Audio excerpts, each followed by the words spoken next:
A drum of rain hits the tin roof in a hard, relentless rhythm that smells like hot metal and dust, and Kwame tastes it on the back of his tongue as he stands on the narrow stoop of his little shop in Makola Market, Accra. His fingers twist a tiny silver thimble, smooth and dull from years of catching thread, and the thimble is the bright, steady thing in his hand, his mother's, dented at the rim, the last piece of her voice. A taxi skids and the driver curses. A bright blue shirt flaps like a flag as a man hurries along the wet street with a leather briefcase clutched under one arm. The button on the shirt pops off and clatters into a puddle with the sound of a coin dropping into a deep well. Kwame sees the flash of a face, clean-shaven, 2 white teeth, the expensive cut of his trousers, and he sees the wet rip at the cuff of the shirt where a seam is coming loose. The choice comes as quick and sharp as the rain. He steps off the stoop because a torn shirt is a shame, and because the thimble in his palm pings against his skin like a tiny bell, and he crosses the street into the rain without thinking of the landlord, the rent, the child coughing at home, or the way his sewing machine needs a new belt. He crosses because his hands know what to do. He is wet through as he reaches the man. Rain forms diamonds on the stranger's lapel and darkens the gold edge of his watch. Kwame's needle is in his palm before he asks permission, his breath making a cloud that hangs and mixes with the steam from the gutter. He pins the cuff, tucks the seam, threads the needle with a practiced sweep, and the stitch is small and invisible, like a secret. The stranger watches, not pleased or angry, only a finger tapping the briefcase lid, like a pulse. Other tailors shout over one another across the market. Voices selling, voices mocking, but for a moment the rain drowns them out. Kwame finishes the repair and presses his palm to the cuff to set the stitch. The water sheens and runs in lines across the fabric, making a map. The stranger pays him nothing. Then he looks up and says the only thing that matters, "Thank you." His voice is flat, a voice used to people saying thank you and meaning nothing. Kwame steps back, the thimble warm and heavy, and the stranger hurries away. Kwame watches the blue shirt blur into a line of umbrellas and disappears, and the city breathes, wet and loud. Word of the free repair slides through the market like oil on water. Amina, who runs a stall that sells ironed shirts 2 doors down, slams a bolt shut and says, "Who does that for free?" as if a man giving his work away is a kind of theft. Old Mr. Opoku at the jewelry stand says, "He is soft," like softness is a sickness. The first obstacle is a landlord who speaks in numbers. When Kwame goes home that night to his small room above the shop, the landlord is there on the step with a bill and a face like stone. The landlord's shoes shine and his nails show white crescents. He tells Kwame the rent is late, the 3rd month, and his patience is thin. "Pay me," he says, tapping the numbers on his phone, "or lock the door." The rain has stopped, but the smell of it stays in the room, and the thimble sits on the table like a small moon. Kwame counts coins with the trembling of someone making a measurement over a cliff, and he sees no bridge. He promises the landlord he will pay next week, and the landlord leaves with the sound of the bolt turning like a final breath. The second obstacle is a rival tailor named Tano who runs a bigger shop across the lane where the sewing machines are chrome and the soap-shined curtains hide his expensive fabric. Tano's customers sweep into his shop and sit with the easy air of wallets that test pockets. He notices the odd kindness on Kwame's street and picks at it until it bleeds. "You cannot stay soft in the market," Tano tells anyone who will listen, standing under a sign printed in gold leaf. He pins a notice one morning that says the market will have new rules: licensed workers only, health checks, permits that must be purchased in cash. An inspector from the local council comes in boots and looks over Kwame's faded sign and small sewing table and shakes his head. "You cannot work like this," the inspector says with the voice of a man closing doors. Kwame watches his neighbor's machines hum like a parade and feels the thimble grow cold in his pocket. He cannot pay a permit. The money is not there. He is told he must close until he finds the paper and the cost, and the city takes a bite out of his days. The third obstacle is a thief who moves in the market in the shape of a child.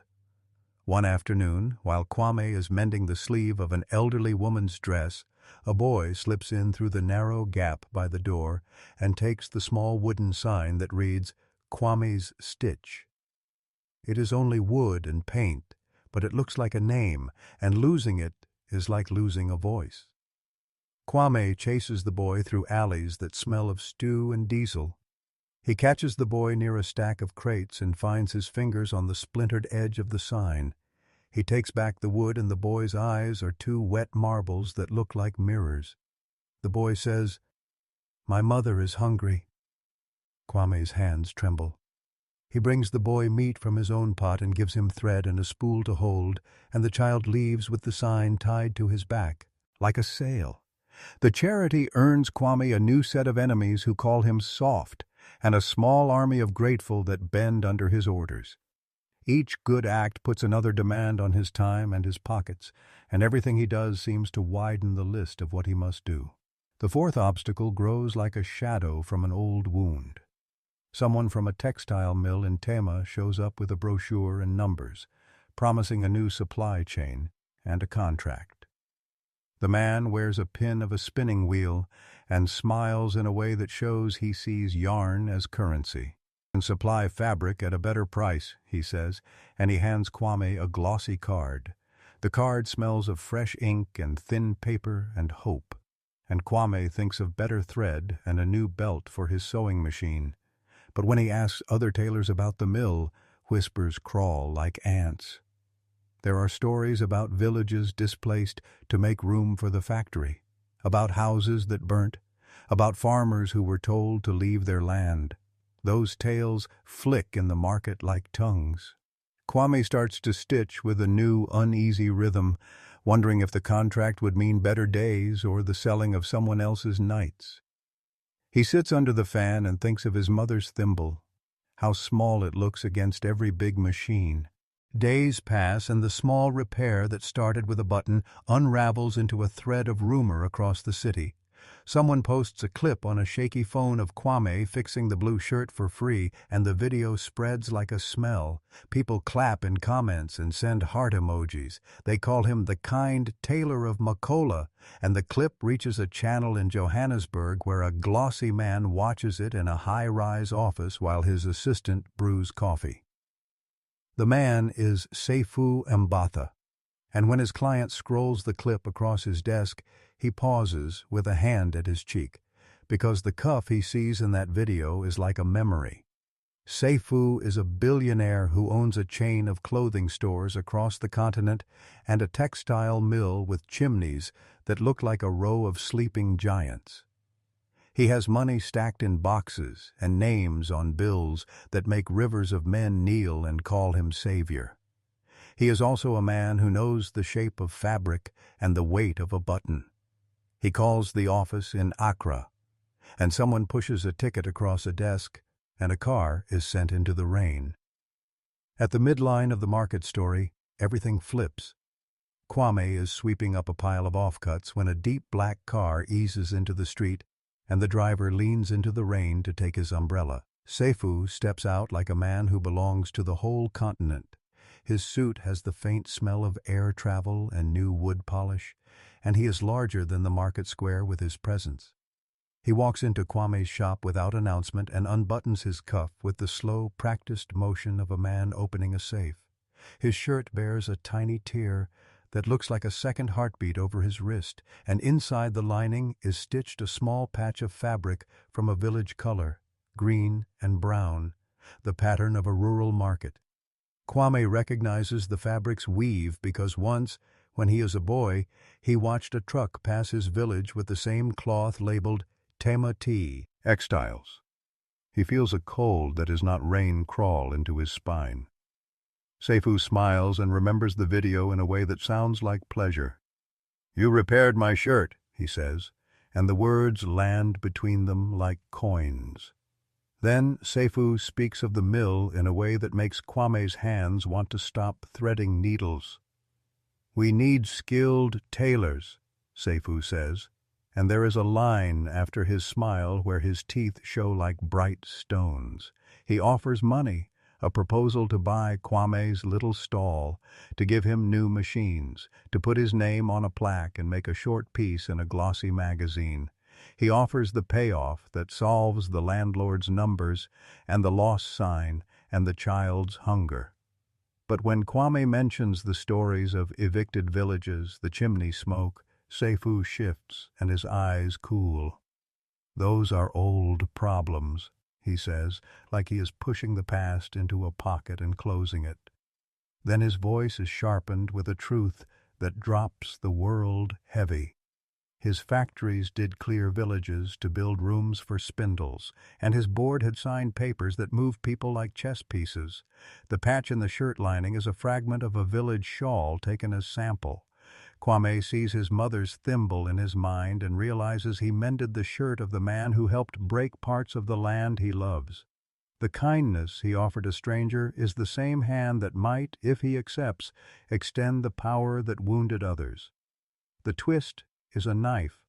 The man he fixed is not only the kind man in a video, but the head of the machine that pushed people off land, a man whose factories swallow whole rivers when they need water, a man who calls his companies development. The choice arrives looking like a wound that must be stitched or left to scar. Kwame sits on a wooden stool while Seifu's car hums in the rain and listens to the offer that would make his life easier and others worse. He thinks of the landlord and the rent that sticks to his tongue like clay. He thinks of Tano and the inspector and the child who is now learning to fold his body against hunger. He thinks of the village that once belonged to his cousin's wife and how the river there sings no more. His heart pulls in two directions like a torn seam. He could sell his shop, take the money, put his daughter in the hospital and fix his machine and sleep, and the world would keep turning, stitched with his name on a plaque. Or he could refuse and keep his hands small and free, and maybe see more people hurt by the mills he declines. The decision tastes of metal. He chooses to ask for one thing, a visit to the mill, to see with his own eyes what Seifu's factories really look like. Seifu smiles thinly as if offering a tour as a charity. He agrees and says they will go in 2 days. The poor applause of the market catches at the seam of what is to come. Seifu takes Kwame to Johannesburg, to the factory he runs with the soft name of Progress. The mill sits like a beast on the earth, long and low, with chimneys that breathe steam and belts that scream with the sound of 1,000 fingers replaced by teeth. Workers move inside in slow choreography under fluorescent light. Their faces shine and their eyes lower when Seifu walks by. The machines chew and spit. Cloth is rolled in neat bolts like sleeping whales. Kwame breathes in the factory air and tastes the same metallic note he feels in the thimble, and he sees the villages in the photos on Seifu's wall with white fencing around empty fields. The worker who shows them the operation speaks in the tired rhythm of someone who has learned to keep hands away from trouble. "We pay well," he says, and the numbers flash. Wages that look decent until you count the extra hours, bonuses that arrive as coupons, living conditions that arrive as dormitories with shared bathrooms. The animals on the village land were sold or destroyed, canals were redirected, elders were offered compensation in new plots miles away. Kwame's thimble rings against his palm as the memory of his mother mends and frays. He sees a woman who was in the video as a seamstress, and she looks up and recognizes him.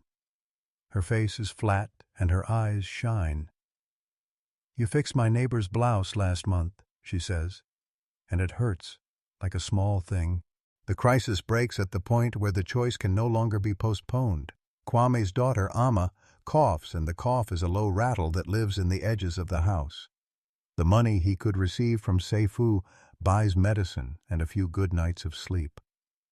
The landlord's shoe taps the floor, and the unpaid bill sits heavy as a stone under the door. Seifu's offer grows and feels like a hand on both shoulders, but Kwame imagines Seifu's factories swallowing more fields and selling more cheap shirts labeled with a fair trade badge that smells like a lie. One night, after the tour and the long flies of argument in an office lit with cold light, Amma spikes a fever.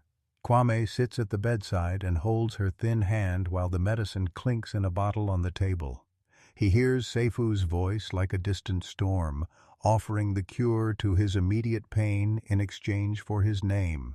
It is a hard choice. Take the money and save Amma now, but help a machine that makes other families lose their homestead or refuse and watch his child suffer. He feels the thimble in his pocket as his chin bobs like a man weighing a small life versus many. He writes a quick note to Seifu, agreeing to sign the contract, then he crumples the paper and throws it into the fire. He decides to refuse the money. The act is a loss that thuds like a door closing. It is a painful slash in the day. Amma's fever gets worse and Kwame cannot sleep. He draws long stitches through the dark with his needle and keeps thinking of the woman at the mill whose eyes had looked like rain. The public spectacle arrives like a storm everyone expects but cannot stop. A fashion exposition in Accra has become the place where Seifu unveils a new line of shirts made in partnership with local tailors and paid for by his company, and the event is loud with photographers, banners, and an enormous stage. Journalists squeeze into the front row. Gats hiss and fans breath warm air. Kwame stands at the back of the room because Tano's minions whisper his name like a charm, and because the market has become a rumor he must face. Seifu takes the stage in a jacket that shines with the kind of light born from money.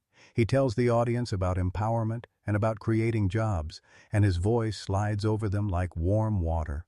Then he invites a few tailors to come up and receive plaques. His assistants call names and hand out checks. Kwame is not called. Cameras find him anyway because the market's little kindness has a way of showing up. Someone from a small program who saw the original clip drags him onto the stage with the chaotic love of those who believe in stories. Kwame stands under the blinding lamps and the smell of hot paint and hears the crowd like a soft ocean breaking. Seifu smiles and extends his hand for the man with the thimble. Then the spectacle becomes a stage for revelation. As Kwame reaches for Seifu's hand, a woman in the crowd claws at a camera and produces a small roll of cloth, the same green and brown pattern stitched in the lining of Seifu's shirt. She stands and shouts, and her voice is like a bell. "This is from my home," she says, and the microphone makes her voice big and uncurling. Journalists press forward, and the woman tells the story of fences, of tractors taking earth where cassava grew, of houses stacked and moved like shipping containers. A young man from the back of the room holds up a battered folder and shows an old photograph of the village being cleared. The image looks like a prayer that went wrong. A blogger who had been covering the event plays a shaky video live where a worker from Seifu's mill admits, on camera, that the company used force to move families, and says the compensation was decided by a committee that reported to Seifu's board. That admission spills like oil in a pan, and it catches light. The crowd's hum becomes a roar. Journalists shout questions. Seifu's face moves through colors like a sunset. He tries to speak in the calming voice of a man used to controlling narratives, but his words fall thin. An unexpected witness appears from the first row, the inspector who once came to Kwame's shop with his boots and his clipboard. The inspector stands and says, "I signed the permits that let them expand. I was paid by the wrong people." He tells how the council received envelopes, names, and promises that were not kept.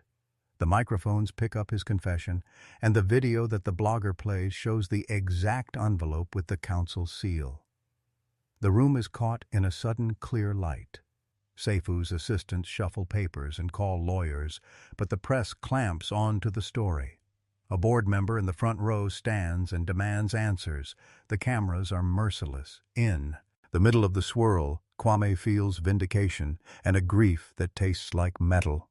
He had thought his one small act could not touch a giant, but the giant's seams come apart in public because small hands have a way of pulling on threads and finding the whole garment unraveling.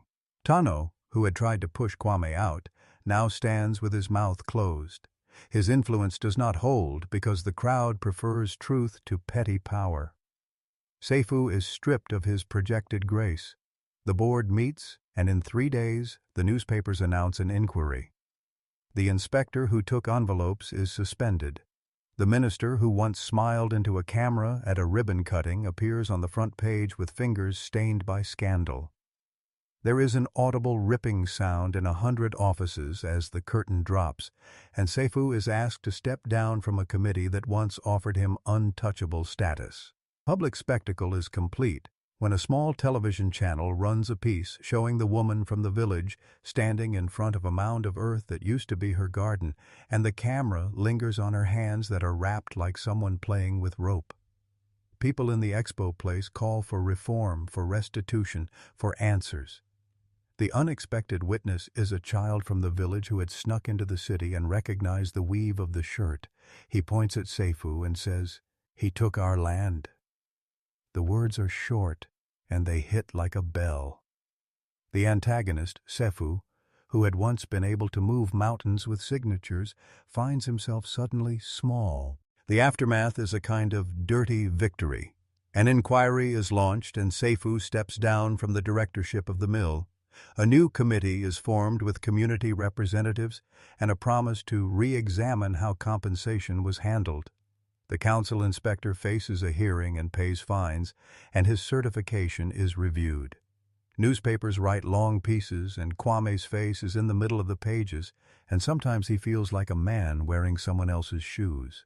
Tano's sneers no longer find an echo. The market's chorus changes, and now there are customers who come not only because he stitches, but because his story rings like a bell across neighborhoods.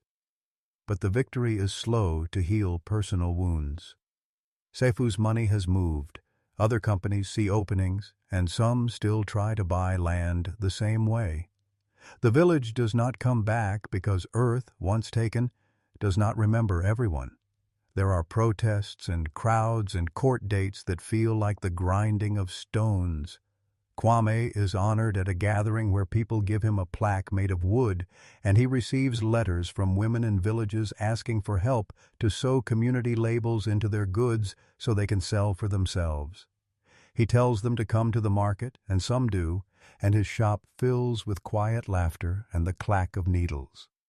Even with the public spectacle, the pain of what was lost remains in the earth. 6 months later, the city has a different angle in the light.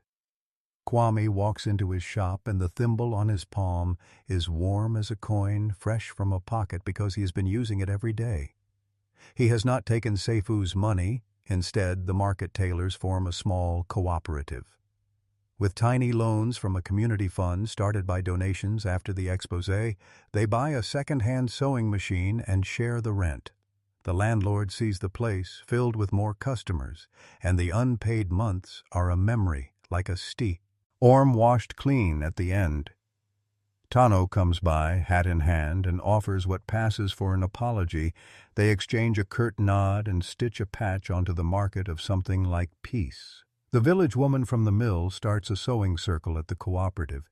They code their cloth, embroider small labels that say, "From our hands," and the cooperative uses the label to sell directly in the city.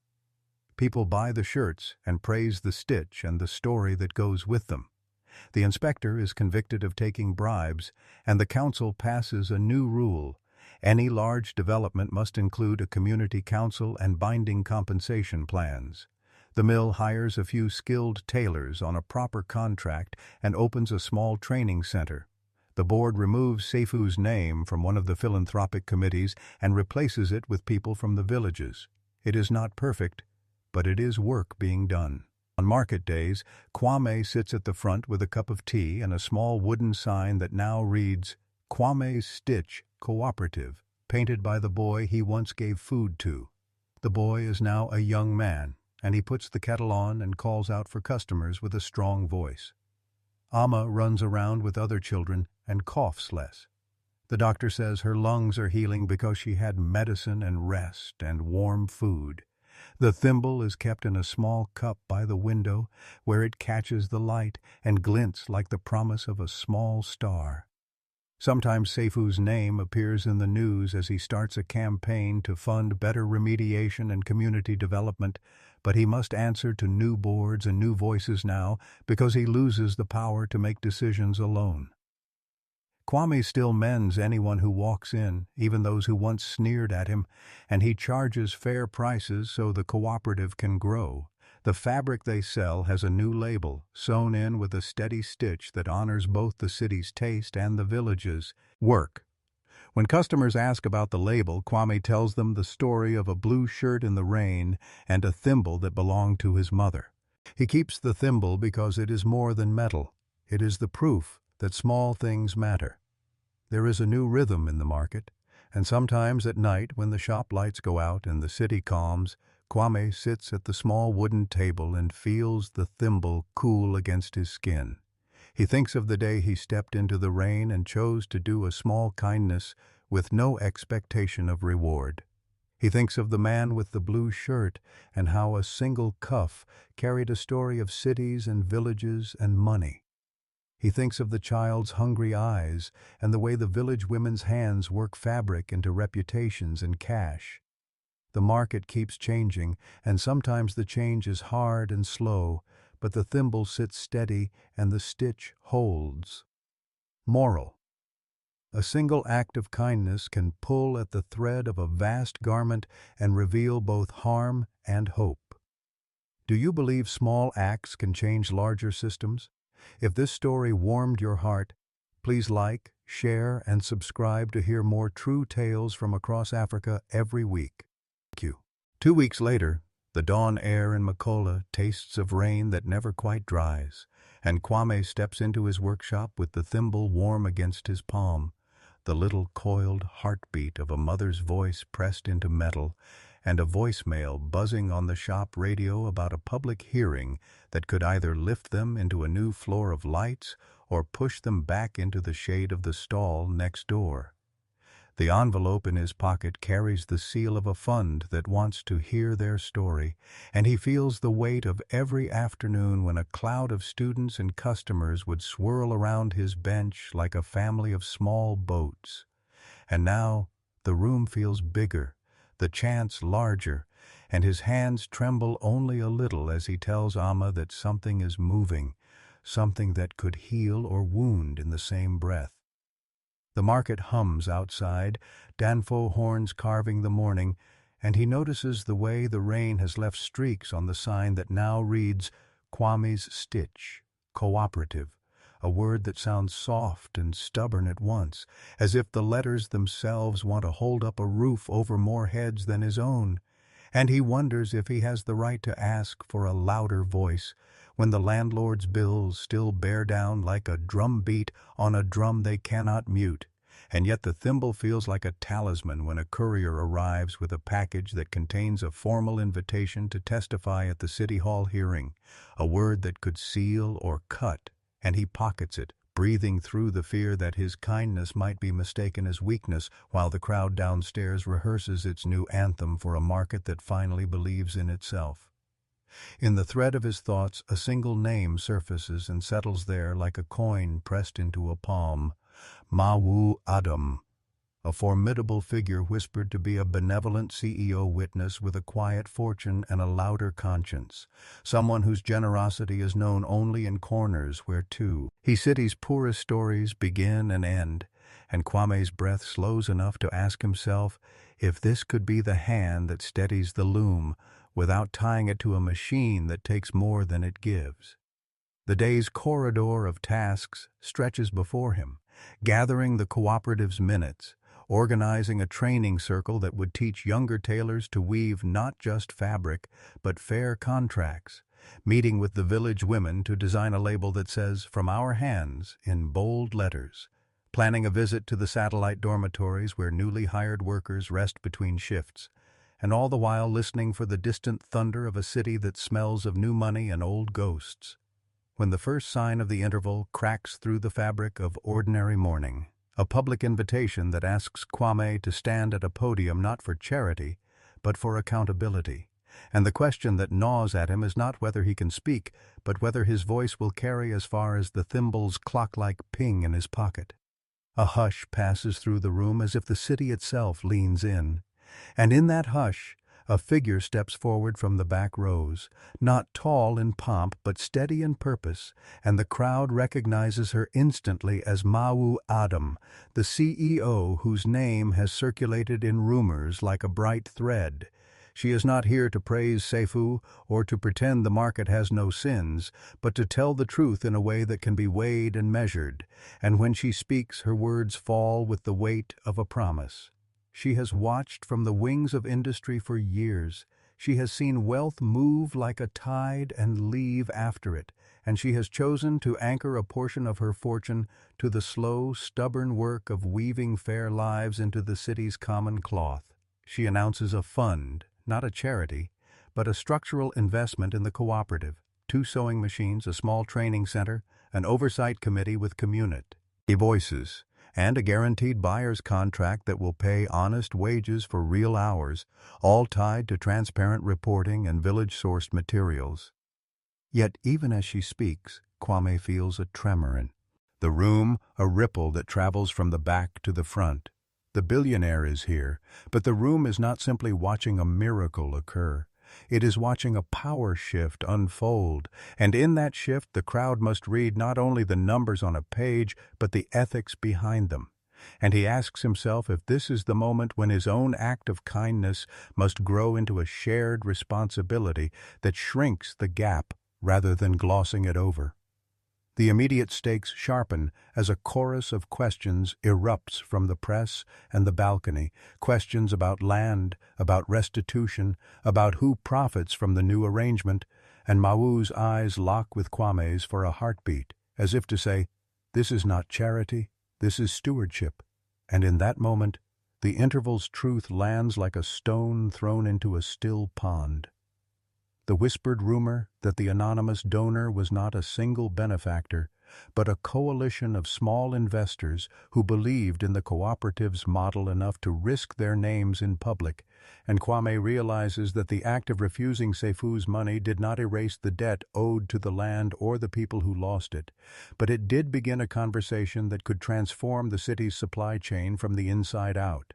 The hearing runs long. Questions bounce between the hall's marble walls and the reporters' cameras, and when it ends there is a tangible pause in the air, a moment of quiet after the storm, as if the rain outside has stopped so that the city can hear the truth without its own noise, and the verdict is not a single verdict, but a spectrum.